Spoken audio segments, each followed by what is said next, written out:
তো গত ভিডিওতে আমি আসলে বলছিলাম যে নেস্টেড ইফ এলস সম্পর্কে একটা ধারণা দিছিলাম। তো এই ভিডিওতে আমি আসলে একটা ছোট একটা প্রবলেম সলভ করে দেখাবো। মানে কি একটা প্রবলেম বলবো এবং সেই প্রবলেমটা আর কি সলভ করবো। প্রবলেমটা হচ্ছে, ধরো আমি তোমার একটা নাম্বার নিতে বললাম, মানে একটা নাম্বার নিতে বললাম, নাম্বারটা হচ্ছে বললাম যে যদি 3 দিয়ে ডিভিজিবল যায়, মানে 3 দিয়ে ভাগ যায়, তাহলে পরে চেক করবা ওই নাম্বারটা 5 দিয়ে ভাগ যায় কিনা। 5 দিয়ে ভাগ যায় তাহলে মেসেজ দিবা যে এটা হচ্ছে 5 এর ডিভিজিবল। আর যদি 5 দিয়ে ভাগ না যায় এলসে দিবা যে হলো এটা হচ্ছে আনডিভিজিবল। আবার বললাম যদি সংখ্যাটা যদি 10 দিয়ে ভাগ যায়, সংখ্যাটা 10 দিয়ে ভাগ যায়, তাহলে সংখ্যাটা দেখবা যে 2 দিয়ে ভাগ যায় কিনা। তো যদি ভাগ যায় তাহলে একটা মেসেজ দিতে, আর যদি না যায় তাহলে আরেকটা মেসেজ, আর লাস্টে এলসে আরেকটা মেসেজ।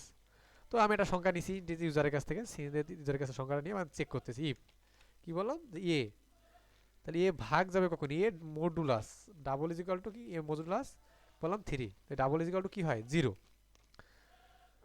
তাহলে কি 3 দিয়ে ভাগ গেছে জিনিসটা। এখন আমি চেক করব ইফ এ মডুলাস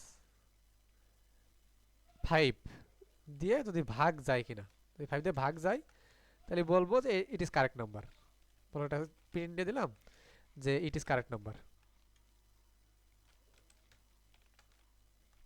আমরা যে নাম্বারটা চাচ্ছি এটাই সেই নাম্বার।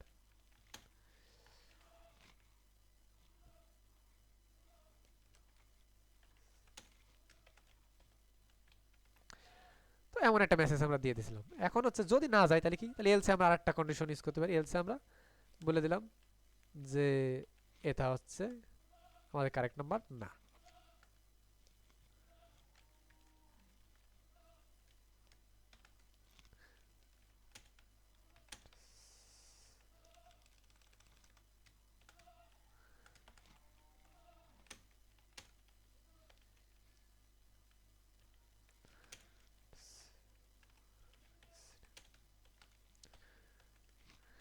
তো এমন একটা আমরা মেসেজ দিয়ে দিলাম। এখন এটা হচ্ছে প্রথম কন্ডিশন। এখন দ্বিতীয় ধরো একটা কন্ডিশন আমি ইউজ করলাম এলস ইফ, যেটা হচ্ছে আমাদের এলস ইফ কন্ডিশন ভিতরে। তো এই কন্ডিশনে দিলাম যদি নাম্বারটা যদি 10 দিয়ে ডিভিজিবল যায়, বলছিলাম কি 10 দিয়ে যদি ভাগ যায়, তাহলে এটা আবার চেক করবো যে 2 দিয়ে ভাগ যায় কিনা।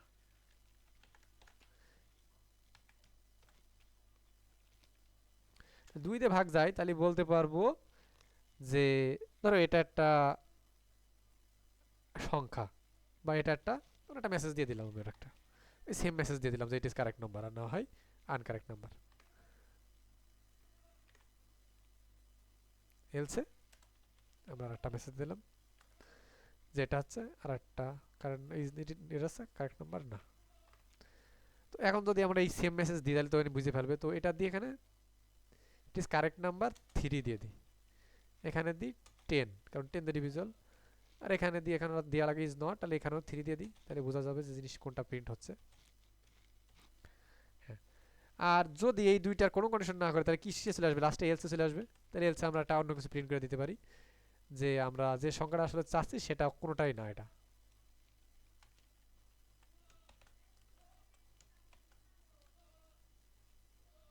দিলাম যে নাম্বার ইনভ্যালিড।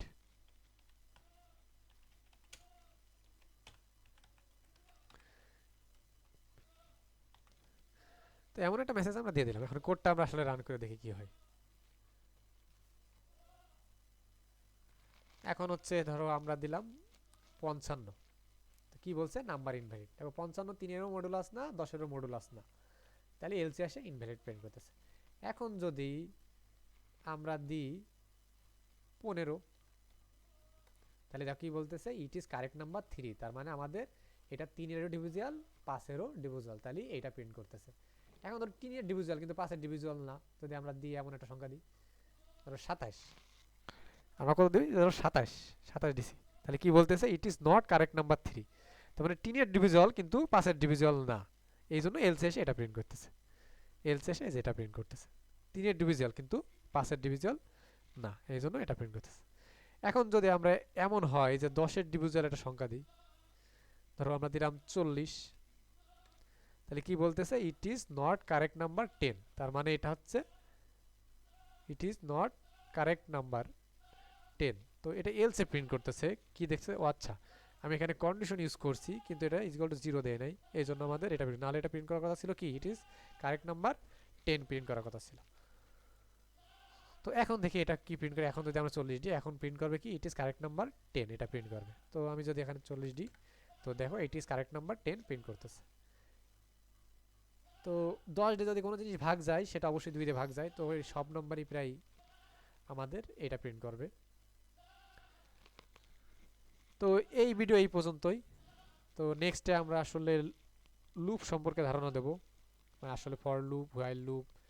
তো নেক্সট ভিডিও থাকবে হচ্ছে লুপের উপরে। এই বোধহয়